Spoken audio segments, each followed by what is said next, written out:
Alors, monsieur le vice-président de la métropole de Lyon, Michel Lefebvre, monsieur le maire du 9e, Hubert Julien Laferrière, chers partenaires, chers locataires, mesdames et messieurs, je vous remercie chaleureusement d'avoir répondu à notre invitation. Pour ceux qui me connaissent, une inauguration est toujours pour moi un moment vraiment particulier. Tout d'abord parce que c'est l'aboutissement d'un projet personnel pour chaque famille qui entre dans les lieux. Ensuite, parce qu'elle est souvent le fruit d'une ambition collective et d'un partenariat fructueux entre collectivités territoriales, services de l'État, milieux associatifs et structures financières. Nous avons coutume de rappeler que le logement joue un rôle facilitateur pour l'emploi et favorise le dynamisme économique et social des territoires. Quand on sait que les contrats temporaires sont aujourd'hui devenus fréquents, environ 90% des embauches se font ainsi en CDD finalement, on comprend toute l'importance d'un accès facilité à un logement accessible. La mission première d'Amalia Action Logement est d'accompagner les entreprises afin qu'elles puissent faciliter le logement de leurs salariés. Aussi, nous efforçons-nous chaque jour de construire plus et mieux, tout en proposant des loyers les plus accessibles possibles. En 2015, sur les contingents réservés aux salariés, en contrepartie des financements Action Logement, nous avons pu ainsi loger plus de 7000 familles de salariés chez les bailleurs les plus divers, une progression de 9,4% par rapport à 2014.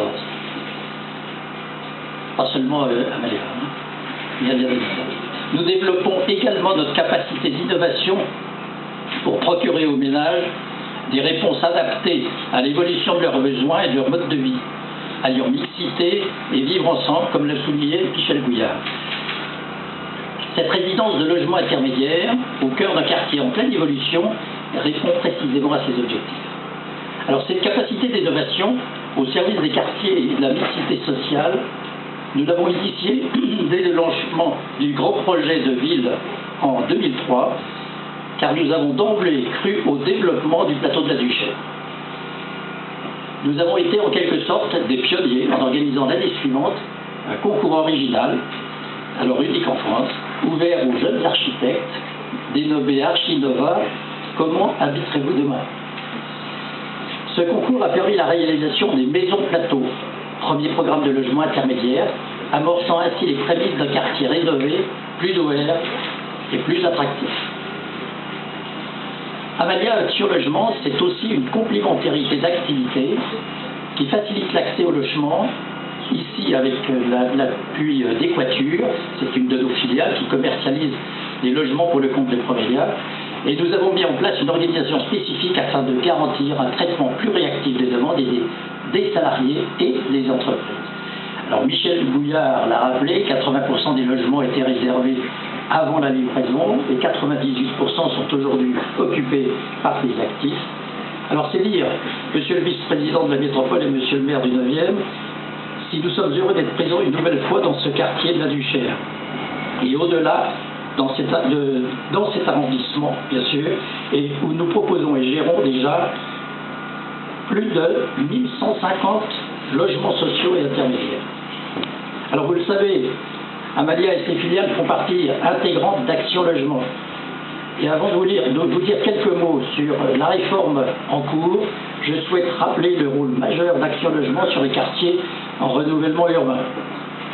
Tout d'abord, par son intervention au sein de l'ANRU, en tant que principal financeur, Action Logement est le garant du développement d'une offre d'habitat diversifiée au service de la mixité sociale.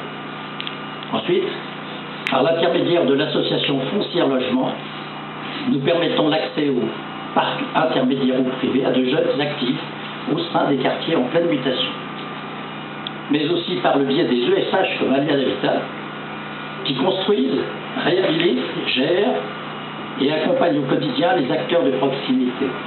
Nous favorisons ainsi le vivre ensemble et le développement harmonieux des communes. Alors je terminerai donc en vous disant quelques mots de la réforme d'Action Logement initiée en avril 2015.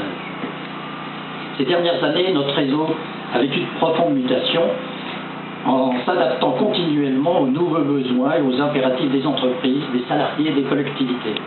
Alors, dans un contexte national préoccupant pour l'emploi, mais aussi pour la sécurité de nos citoyens, dans un contexte fragilisé par la raréfaction des finances publiques, les partenaires sociaux ont souhaité une transformation radicale de l'organisation actuelle pour être plus performante, plus efficient, plus réactif et encore plus proche des préoccupations locales. Cette réforme conduira début 2017 au regroupement des 20 CUL, Comité interprofessionnel du logement bien sûr, et dont Amalia fait partie. Ceux-ci seront regroupés au sein d'un groupe national déployé sur les 13 régions administratives pour une plus grande cohérence territoriale. Ce nouveau groupe Action Logement s'est fixé des objectifs prioritaires. Renforcer l'accès au logement et donc à l'emploi de tous les salariés, et en particulier ceux en contrat précaire déjà évoqués. Ensuite, construire plus et mieux, prioritairement dans les territoires tendus, là où les besoins en logement abordable sont les plus importants. Inventer aux côtés de nos partenaires publics et privés toute forme de solution qui permettent à chacun de se loger décemment, rapidement et dans les meilleures conditions. Ces objectifs doivent, en tout point, vous rassurer sur notre aptitude à poursuivre en local une collaboration étroite avec chacun des acteurs du logement. Les services déconcentrés de l'État, les élus, les bailleurs, les associations, sans oublier les entreprises qui nous sollicitent régulièrement en amont pour faciliter le recrutement et la mobilité de leurs collaborateurs. Merci à tous de votre confiance, de votre attention, et je cède la parole à Michel Lefebvre, vice-président de la